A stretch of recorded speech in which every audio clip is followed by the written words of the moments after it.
My name is Joanna Kelleher. I'm 31 years old.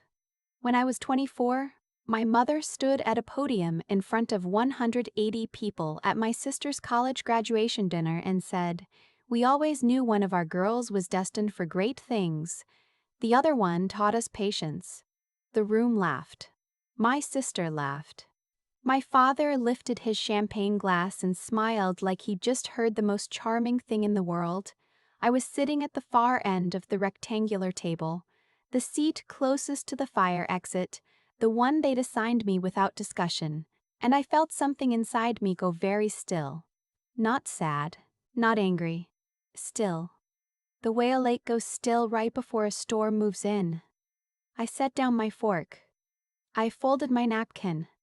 I picked up my purse, and I walked out of that banquet hall and didn't look back. Not for 5 years. Then, 8 weeks ago, a number I didn't recognize called me at 6:40 in the morning. I almost didn't answer. What they didn't know was that in those 5 years I had become someone their version of me could not contain. They didn't know about my house in Nashville, my salary, my savings, my therapist, my dog, my life. They definitely didn't know that the daughter they'd spent 20 years crowning had quietly crumbled, and that I was the only one left with steady enough hands to help her stand. Let me take you back. The Keller family. 4 Birchwood Lane, Dayton, Ohio. Gray vinyl siding. A front porch my father repainted every few years, never quite the right shade. A gas grill he used 4 months of the year and covered with a tarp the other 8 like it was something precious. My father worked in municipal planning. My mother managed a pediatric clinic. 2 daughters.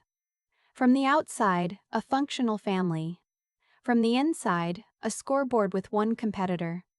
My sister Audrey was born in 1990. I came along in 1992, 2 years apart on the calendar. An entirely different world in practice. Audrey got straight A's in middle school and my mother taped her report cards to the refrigerator until they yellowed at the corners. When I got a B+ in 7th grade algebra, my mother said, "Well, you've always been more of a people person." She said it the way you say something is fine when you mean it isn't. Audrey was the kind of student teachers remembered. I was the kind they were surprised to still have in class in April, not because I was difficult. Because I was quiet in the way that doesn't register. I made honor roll twice in high school. My parents acknowledged it once, a nod at dinner, and moved on to asking Audrey about her AP English paper. I started keeping a notebook my sophomore year, a black composition book I kept in my backpack. I needed to track things or I felt like I was making it all up.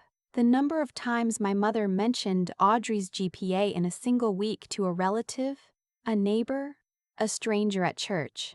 14. One particular October. The number of times she mentioned mine. 0. The number of times my father asked Audrey for her opinion on something at dinner. The number of times he asked me. I stopped counting that one after 3 months because the pattern was too steady to be interesting anymore. When it came time for college, the contrast was efficient in its cruelty. My parents drove Audrey to visit 4 schools: Ohio State, Indiana, Michigan, Northwestern. They took 2 weekends for it, booked a hotel in Ann Arbor, bought her a Northwestern sweatshirt even though she didn't end up going there. She got a generous merit scholarship to Ohio State and my parents supplemented the rest without discussion. My turn. I filled out my applications alone at the kitchen table while my mother watched television in the next room. I asked her once if she'd read my personal statement. She said she trusted me and didn't look up from the screen. I was accepted to Ohio University on a partial scholarship and took out $18,400 in federal loans to cover the rest. My father drove me to move in. He helped carry 2 boxes upstairs, said work hard, and was back on the highway before lunch. I studied communications, then switched to business, then landed on marketing, and finished in 4 years. Nobody came to my graduation. There was a scheduling conflict with Audrey's law school orientation weekend. My mother sent a card with $40 in it and a sticky note that said, "We're proud of you. Dinner soon." Dinner never happened. I moved to Cincinnati after graduation and took a job at a regional marketing agency. Entry level, $34,000 a year. I shared an apartment with a woman I found on Craigslist. Her name was Teresa and she kept her dishes very clean and never learned mine. I didn't mind. I was used to existing in spaces that weren't built for me. The night everything broke open was October 4th, 2016. Audrey had just graduated from Ohio State's law school, magna cum laude, and my parents had organized a celebration dinner at the Brio Tuscan Grill in downtown Columbus. A private room, 180 people, a catered 3-course dinner with a vegetarian option my mother had specially arranged because Audrey's boyfriend at the time didn't eat meat. I drove 2 hours from Cincinnati in a car that needed new brake pads. I wore a dress I'd bought on clearance and curled my own hair. I parked 3 blocks away because the garage was full and I hadn't thought to account for that. I walked in 6 minutes late and found my name on a place card at the end of the table, near the service door, the seat that gets bumped every time a server comes through. The seat you put someone in when you've run out of better options.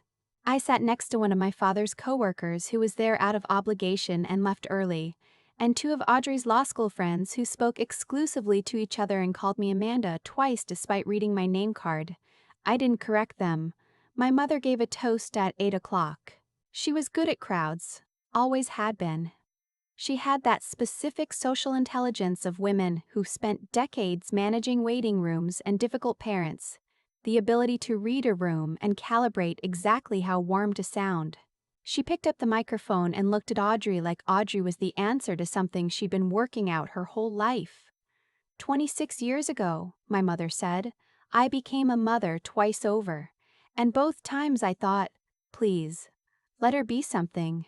Let her be something that matters. She paused for effect. A few people smiled. With Audrey, I didn't have to wait long. Laughter, applause. We always knew one of our girls was destined for great things.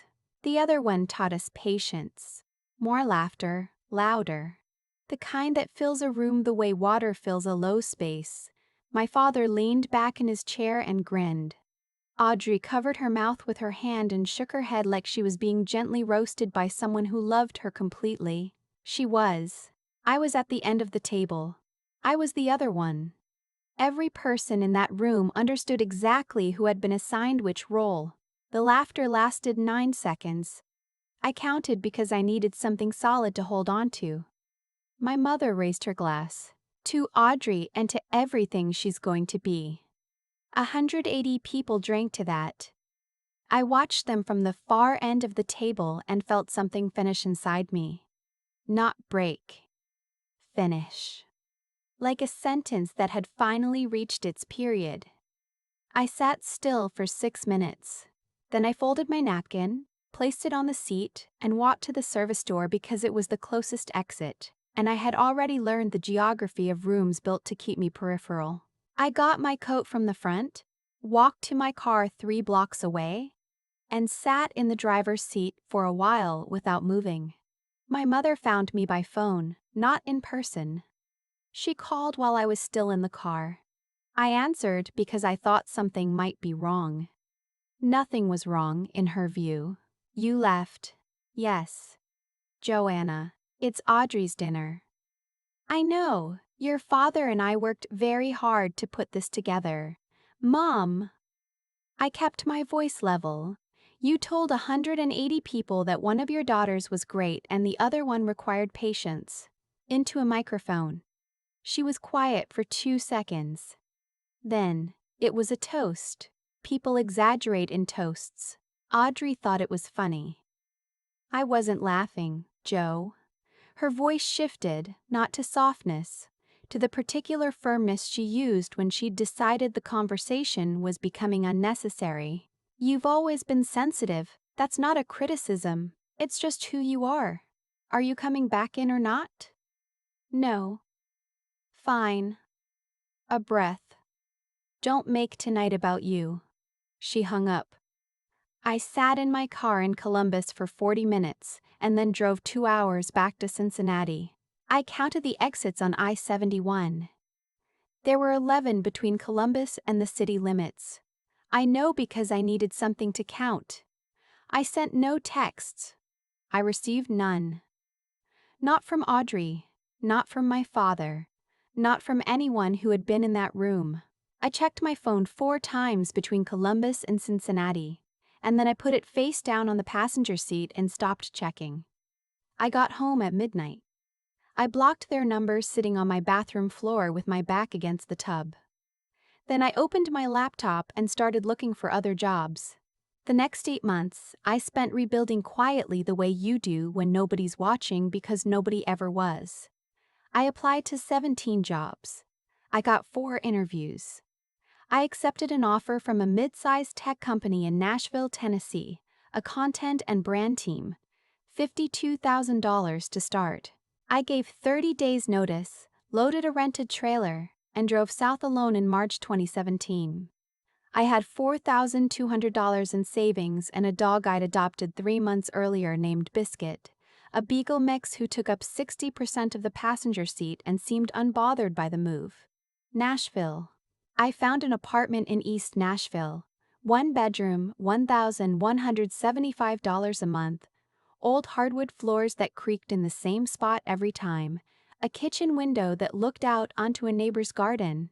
I painted the bedroom a deep rust color the first weekend because I had wanted a color like that for years, and there was nobody to negotiate with. Biscuit approved. He slept on the rust-colored wall's shadow every afternoon. I started therapy that fall. My therapist was a woman named Dr. Whitmore. Thursday evenings, $90 a session after insurance. First session she asked me what had brought me in. I said I wanted to stop auditing myself. "What do you mean by auditing?" she asked. I said, I want to stop editing everything I feel through the filter of whether it's reasonable by their standards. She wrote something down. That was the beginning of a very long unlearning. I got good at my job. Promotions followed in the way they do when you stop performing for the wrong audience and start just doing the work. Brand manager by 2019. Senior by 2021. Salary $71,000. I bought a house in 2022, a 1940s craftsman in Inglewood. 3 bedrooms, one of which I made into an office and painted the same rust color as my first Nashville bedroom. I paid $287,000. I put 20% down. I signed the closing documents alone at a title company on a Tuesday and cried in my car afterward in the parking lot, not from sadness, from the specific, complicated relief of having built something with my own hands that no one could put a sticky note on.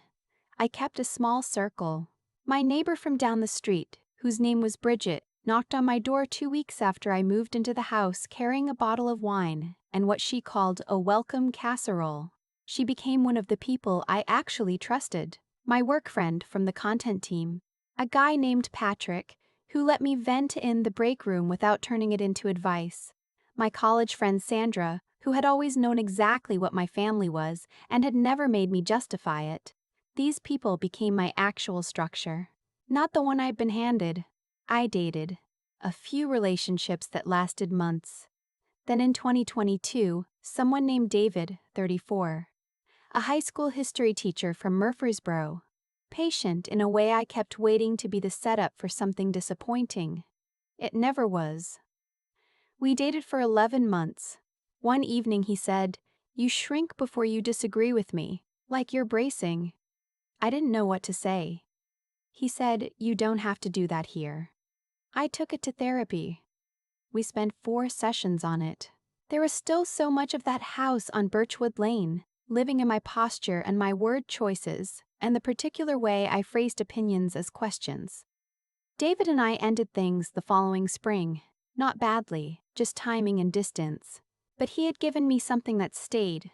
The awareness that I was still managing the echoes of a room I hadn't sat in for years. By late 2024, I had mostly sealed the gaps. Good work, good people. Biscuit. Thursday therapy. The house with the rust walls. I thought about my family sometimes, but the way you think about weather in a city you used to live in, abstractly. Not with urgency.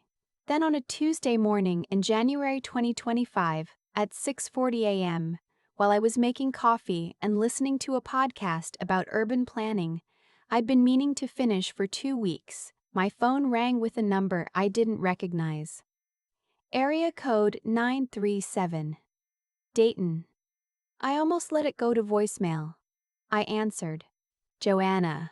A voice I recognized after a half-second. My cousin Lee, on my mother's side, 3 years older, the one person in the extended family who had texted me after the graduation dinner to say what your mom said was not okay. I'm sorry to call like this. It's Audrey. Something's wrong. She asked me to find a way to reach you. I sat down at my kitchen table. Biscuit put his head on my knee. Lee told me what she knew. Audrey had made partner at a mid-sized litigation firm in Columbus at 31. Faster than almost anyone. My parents had celebrated with a dinner party, called relatives, framed the announcement.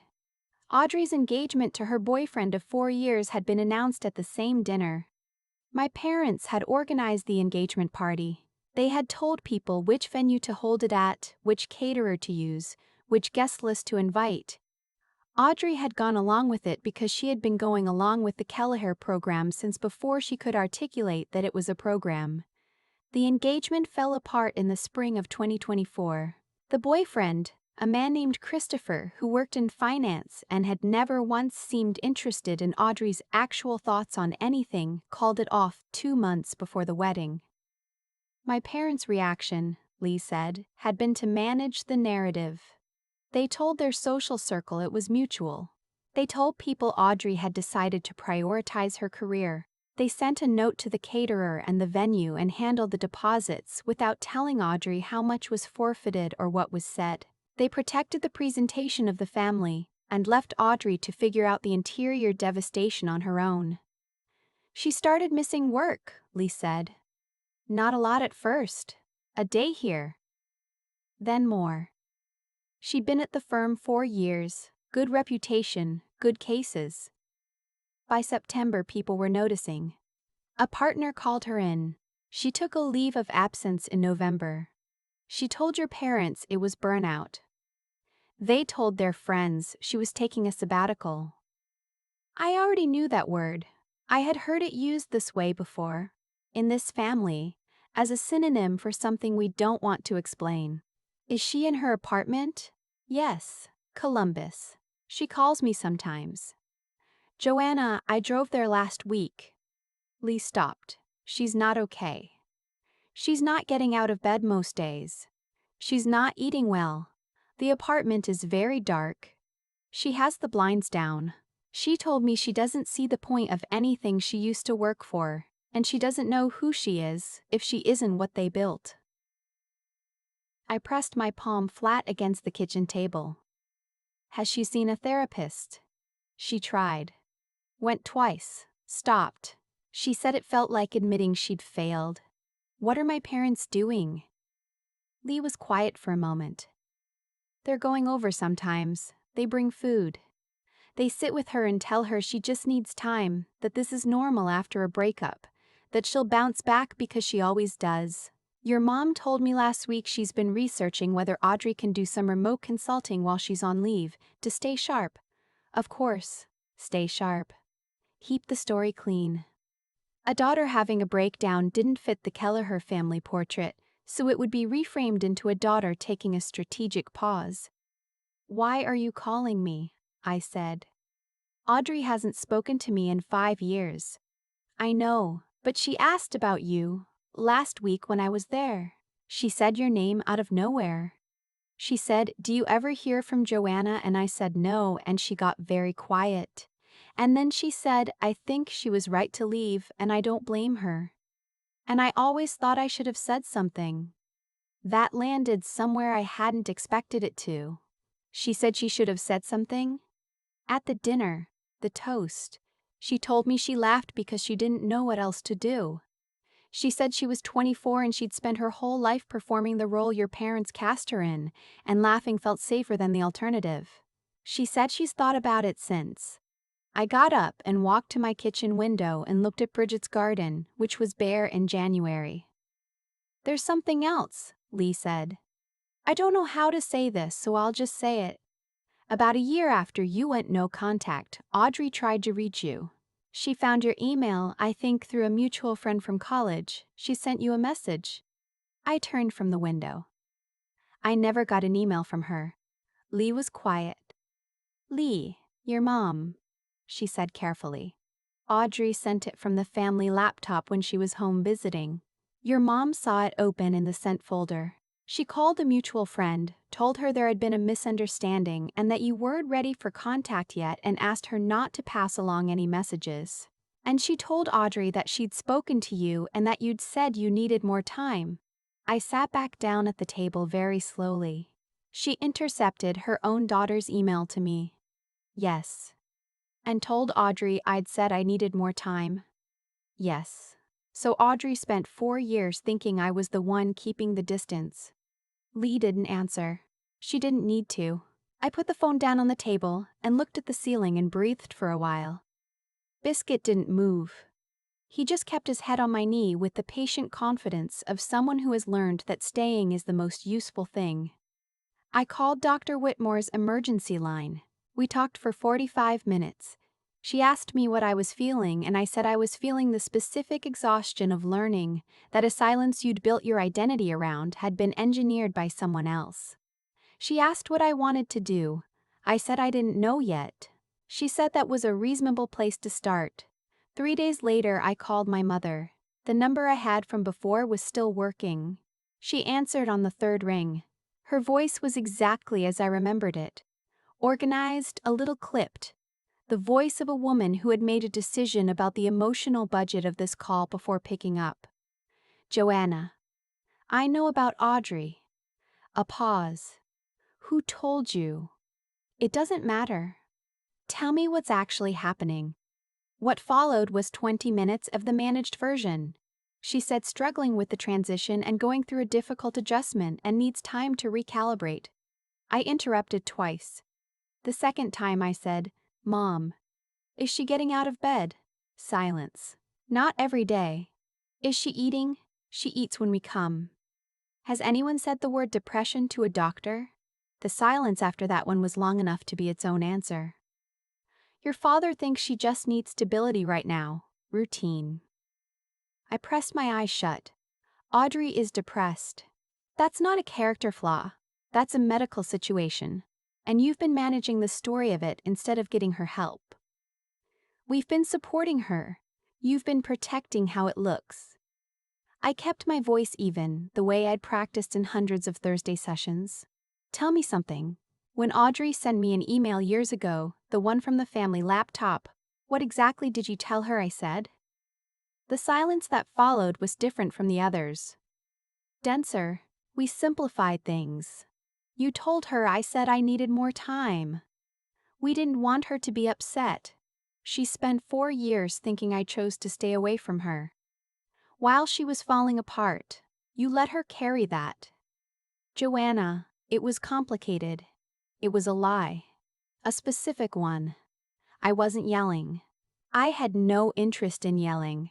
And at her graduation dinner, you told 180 people that she was destined for greatness. And I was the one who taught you patience." Into a microphone. With champagne in your hand. My voice didn't waver. I'd worn those words smooth over years of saying them in therapy until they fit in my mouth like something I owned. I need you to hear that. Not explain it, not reframe it. Just hear it. She was quiet. "Here's what's going to happen. I'm going to fly to Columbus. I'm going to see Audrey. If she's willing to get help, I'm going to help her find it. You and Dad are going to cover the cost of treatment, whatever it requires. Therapist, program, medication management, all of it. That's not a discussion.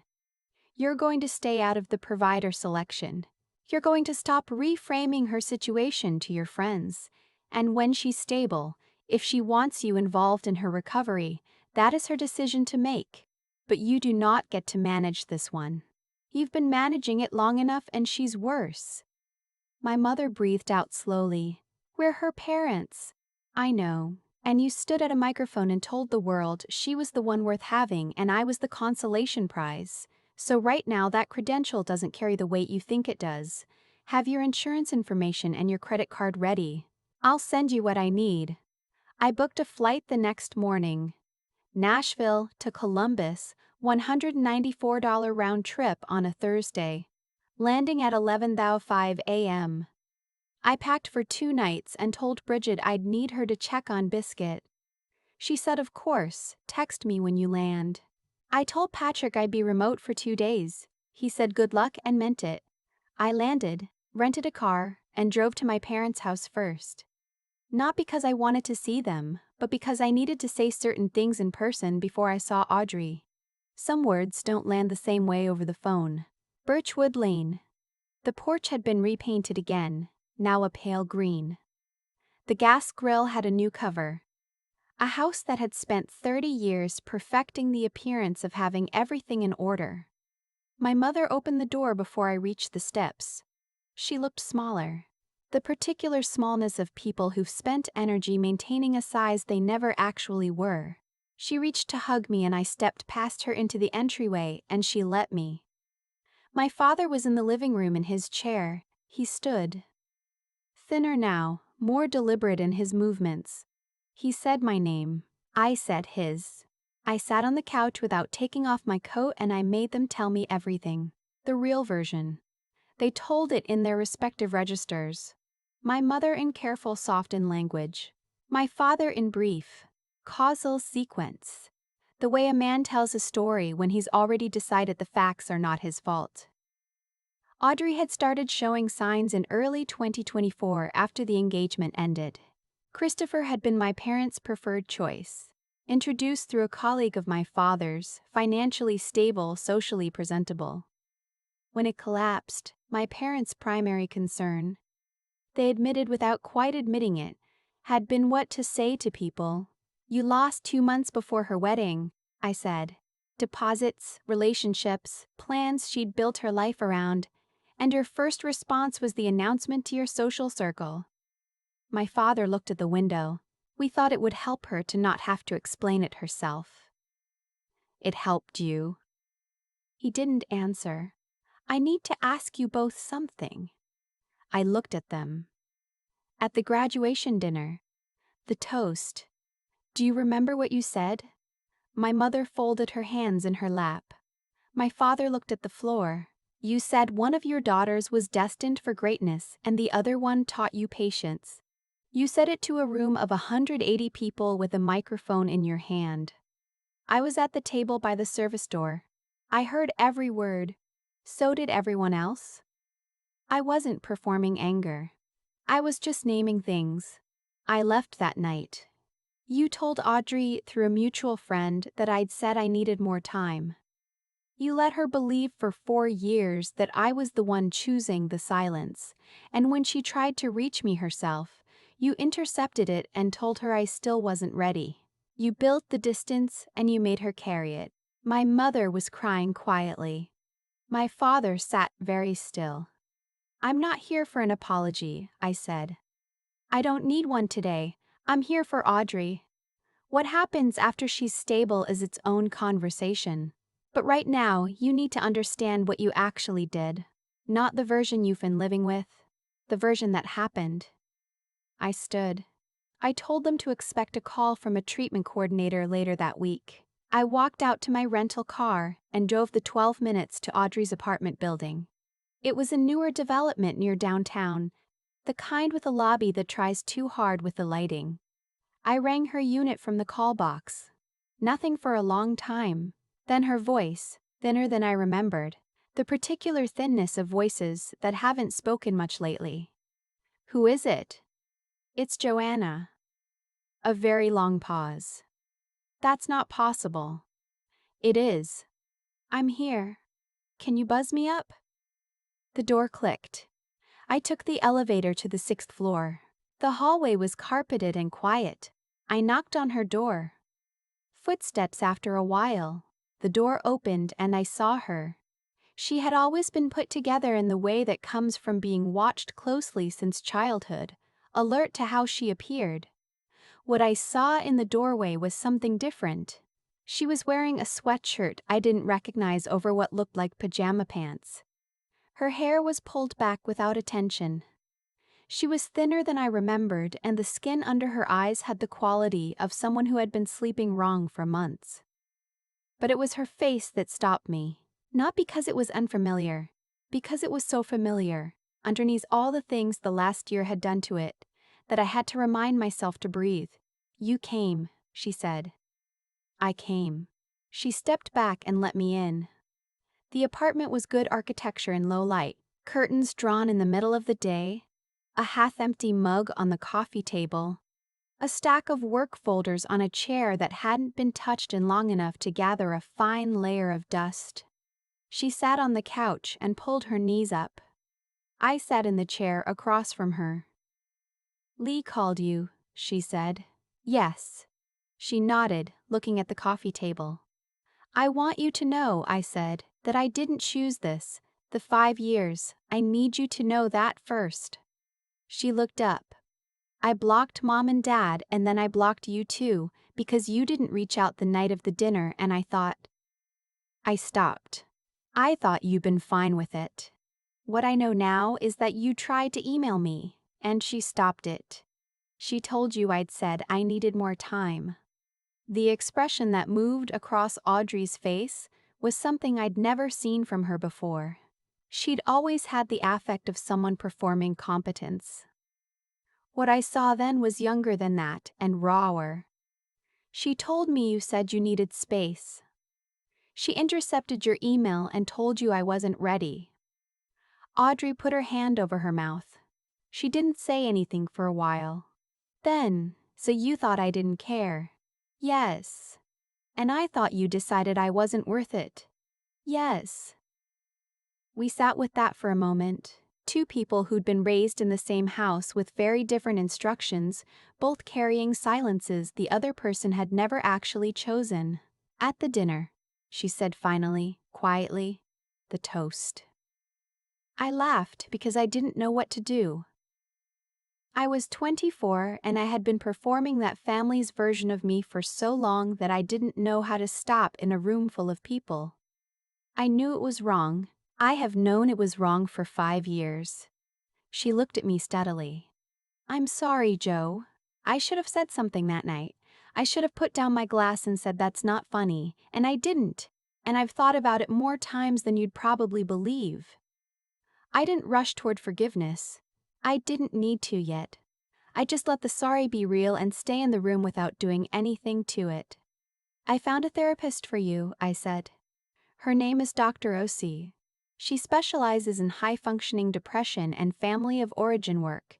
She's in Columbus, and she has openings. Her rate is $130 a session, and Mom and Dad are paying for it. There's also a partial outpatient program at Ohio State's Wexner Medical Center that I think would help in the short term. 4 weeks, 3 days a week, mornings. Insurance covers most of it. I've already made the call, but I need you to be willing." I held her gaze. "Not for the firm. Not for whoever they need you to be. For you. Because you are worth helping. I believe that even after everything. I need you to believe it a little too."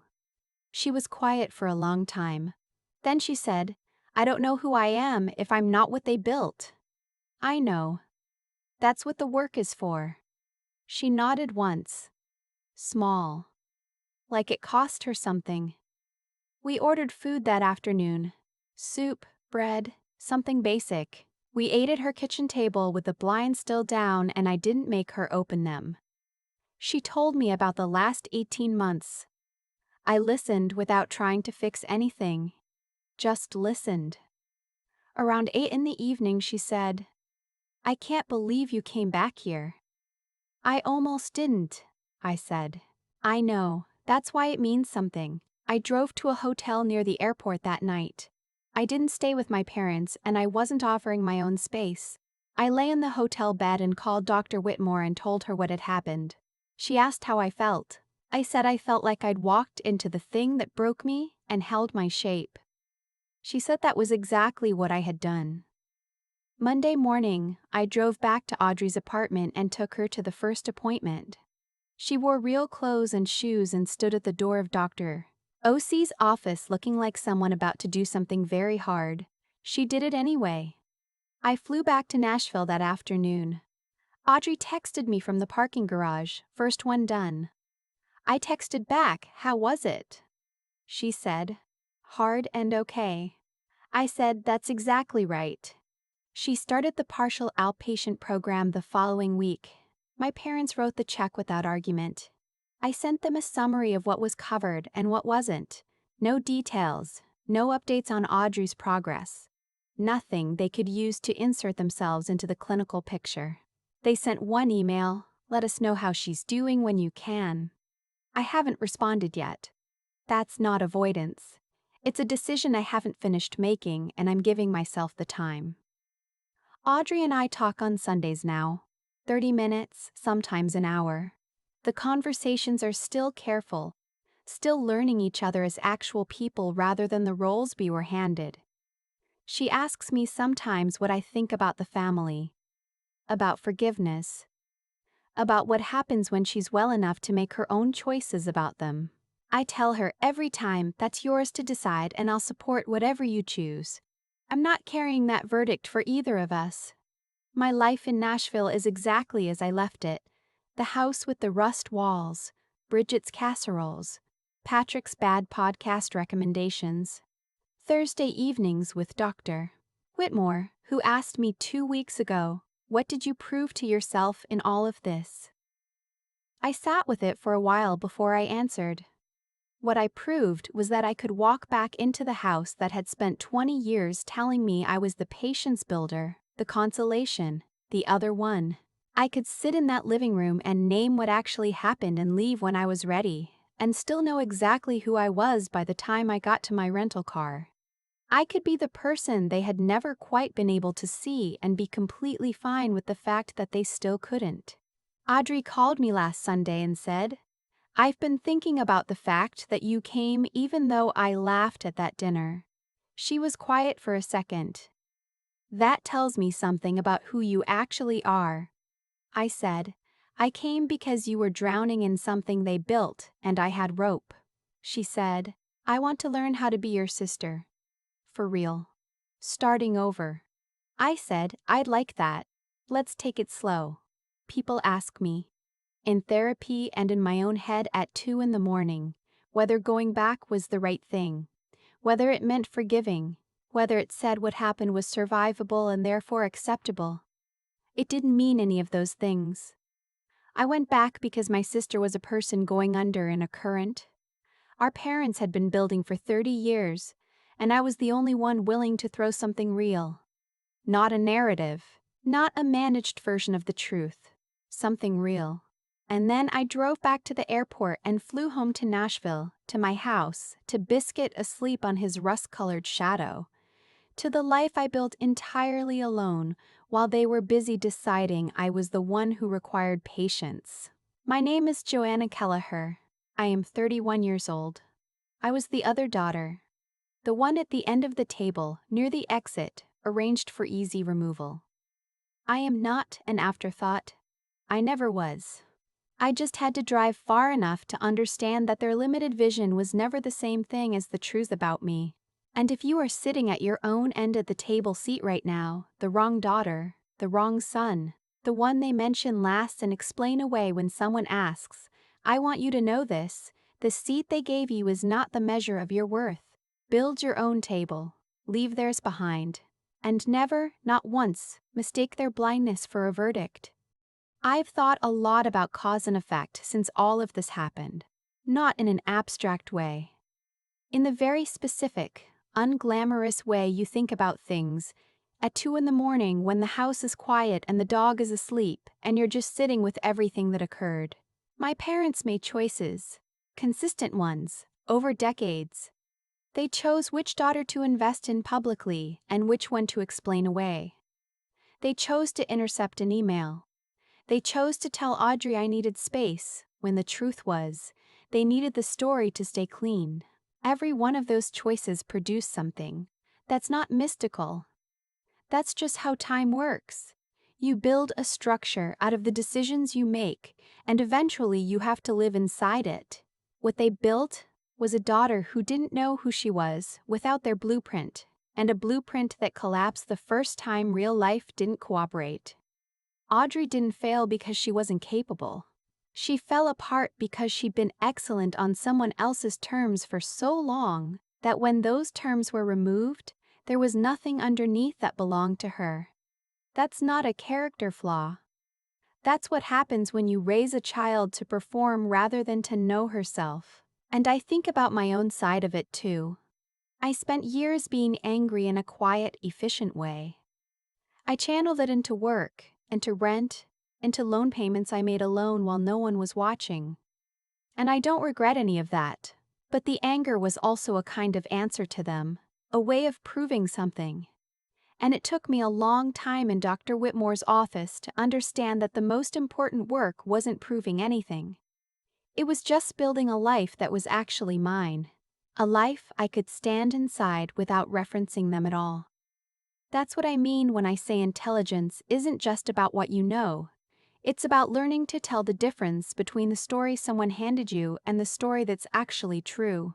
I had to figure out that being seated at the end of the table wasn't data about my value. It was data about their limitations. Those are not the same thing, and confusing them is one of the most expensive mistakes a person can make. The discipline part. The getting up and going to work and building anyway. That's not heroic. It's just what survival looks like when you strip away the narrative. You do the next thing. You pay the next bill. You paint the wall the color you want because there's no one left to negotiate with, and that turns out to be its own kind of freedom. What Audrey needed wasn't rescue. She needed someone to show up without an agenda, someone to sit across from her and say, "You are worth helping," and mean it without conditions attached. That's what I tried to be. Not because I had forgiven everything. Not because the graduation dinner no longer mattered, but because she was a person drowning in something that was not entirely her fault, and I had learned, slowly and at real cost, how to keep my head above water. Passing that along felt like the only thing worth doing with everything I'd been through. I don't know yet what happens with my parents. That decision is still in progress and I'm giving it the time it deserves. What I do know is that Joanna Kelleher, the other daughter, the one who required patience, the one at the end of the table near the exit, turned out to be the only person in that family with both the steadiness and the willingness to do the hard thing when it mattered. I'm not saying that to be unkind. I'm saying it because it took me a long time to say it at all, and I think there's something useful in naming it plainly. You are not the seat they gave you. You never were.